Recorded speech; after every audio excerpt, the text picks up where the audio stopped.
Nike claims that they have just made the most comfortable shoe ever. So today we're gonna find out if that's actually true.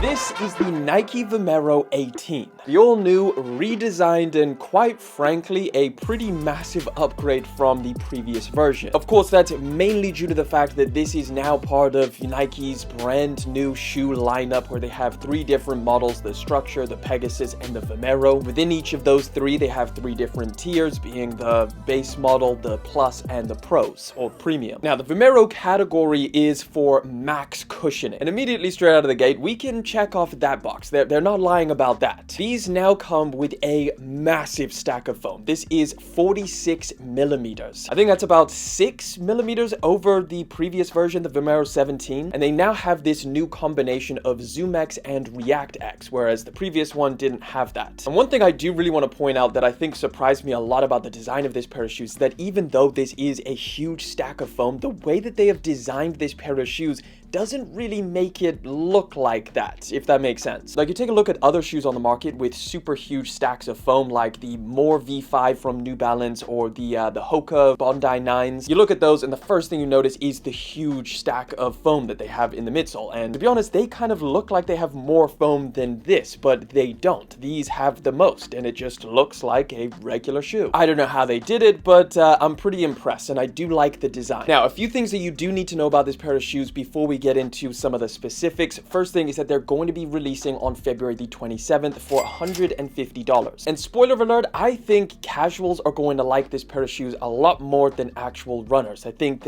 people who are looking for the ultimate comfort are probably going to pick these. So here's the deal. I've been wearing these things around for just over a week. I've done a couple runs in them, just generally been wearing them to the gym, couple errands, walking around, trying to get a good feel about this pair of shoes. But I have also been side-by-side testing these with some of the most comfortable shoes that money can buy. As we're speaking, I'm working on another video, a top 10 most comfortable shoes list, and I'm not going to spoil it. I'm not going to tell you where these place. But what I will say is that these are very, very impressive if you are strictly looking for comfort. So Nike positions this shoe as a daily trainer or longer run, something that you can wear around all day long and just feel super cozy in. Max cushion equals max comfort. These are all of the things that they're saying. However, just like the Pegasus Premium, which we just tested a couple days ago, these also fall into a bit of an awkward category where they're quite heavy. So these come in at 325 grams, exactly the same as the Pegasus Premium. That's for a US size men's 10, and that's definitely heavier than a lot of runners would typically like. I think they would opt for something a lot lighter, and there's definitely a lot of different options on the market that would achieve similar things and be way lighter. And I think that's just one of the reasons that a lot of runners might not choose this pair of shoes and opt for something else. I mean, I personally really liked them when I ran in them, but again, I am just a casual runner. You know, the most important thing for me is how these things feel on a daily basis, walking around, running errands, and of course I go on a few runs, so I want something that can actually do that in a really nice, comfortable fashion. And I do think these achieve that very, very well. In my experience, they fit true to size. That's what I went with this pair, and they fit perfect. But I think if you're interested in buying this pair of shoes when it does release, or maybe testing them out, I think the easiest way to kind of get a grasp on how these things feel is with a few different comparisons. So I think first of all, if you're a fan of the Vomero line or you've tried out some of the different versions, how do these stack up to the previous one, the 17s? These are actually a pretty significant upgrade. Not only do you have a lot more cushioning, like I said, these are 46 millimeter stack of foam, whereas the previous ones were about 40. The 17s also had a little dual foam mixture in there, but unlike these, those had a combination of Zoomx, a little bit of it, but mostly that shoe was comprised of Cushlon 3.0. These come in with more Zoomx, and then of course mostly Reactx on the bottom. Reactx is the same foam that you find in the Pegasus line. It's basically their improved version of the regular React. If you never tried like the Epic React from Nike, I think that was like their debut model with that foam. It's good stuff. It feels great on foot. Now in my mind, I thought a great comparison for these would be the Pegasus 41s, another great kind of hybrid everyday type shoe that you can easily walk around casually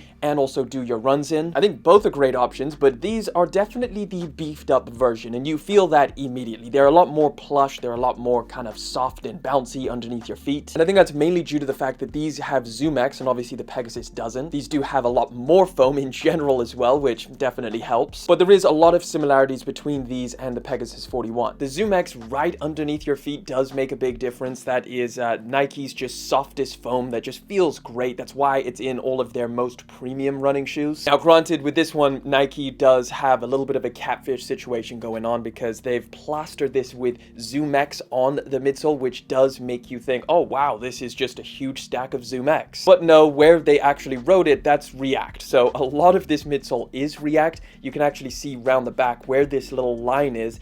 That's what separates the Zoomx from the React, and it's not as much as they kind of indicate with this branding. Now, along with all of the foam, you've also got an improved shape of the midsole. So if you're comparing this to the Pegasus 41 or the Vomero 17, you've got a little bit more of a rounding here at the forefoot. Same thing with the heel. So essentially what that leads to is a much nicer heel to toe transition when you're walking around. And I found the same thing when I'm running. It feels great. Now, a little bit more of an interesting comparison, which I assume people will want to know because the releases for these are pretty close together, and that is the Vomero 18 versus the Pegasus Premium. Now, these are two very different but slightly similar shoes in completely different price categories, these being $60 less than those ones. But let me just say this, if you were strictly thinking about comfort and that's what you were shopping for, these beat out the Pegasus Premium. And I don't say that flippantly, like the Pegasus Premium was an incredibly comfortable pair of shoes that I absolutely loved, but it just kind of speaks to how good these things are. I think it's just really down to the different feels that the two different shoes has. Like the Pegasus has that really bouncy, springy, almost ADHD type feeling, whereas these have that, you know, that high stack foam feeling where it's super cushy, it's nice, soft, but obviously because of that Reactx, it does have a little bit more of that bounce as well. You still do get some of that springiness, just not to the level of those freaking Pegasus Premiums. Those things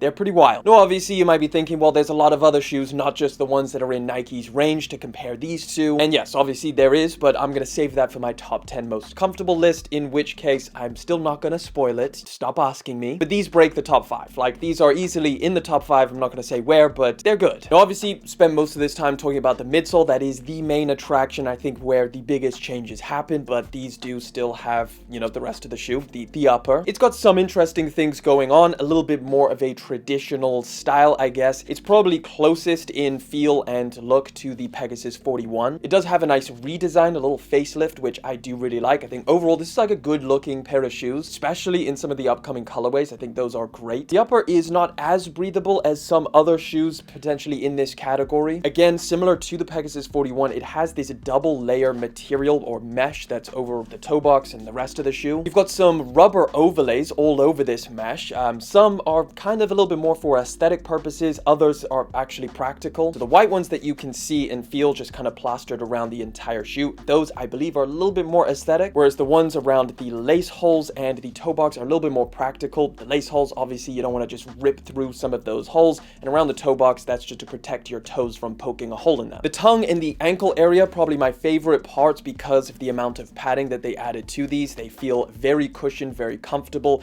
The tongue is also nice and wide, so that kind of wraps around the top of your foot, also leading to a very comfortable experience. Around the back, you've got a little pull tab, which again just helps you slide these things on a little bit easier. You've also got some Nike branding and some reflective elements as well, which are so small, I don't think they're actually really any practicality going on there. Now, you may also be thinking to yourself, well, why would I buy these when I know that the Vomero Plus and Premium are going to be coming out very soon as well? Why wouldn't I just wait for those? Well, in my mind, the way I see it is basically you can look at the Pegasus line and just assume that the Vomeros are going to follow a very similar trend. So the Plus and the Premium are going to be a lot more expensive than these, and I think they're only going to be more and more positioned for actual serious runners compared to these. So if you are a serious runner, I mean, we've seen some of the leaks of those. They look pretty insane. Like, I think the Premium version is just a ridiculous amount of foam underneath. I don't even want to know how tall that is. It looks crazy. You also get two little Zoom Air units, both in the heel and the forefoot, so that one could be pretty serious. I assume they may decide to put some kind of carbon fiber shank running through the midsole as well. That potentially could happen. But again, that's why I think this specific model is going to be the best one for, I guess, daily training. Someone who just wants a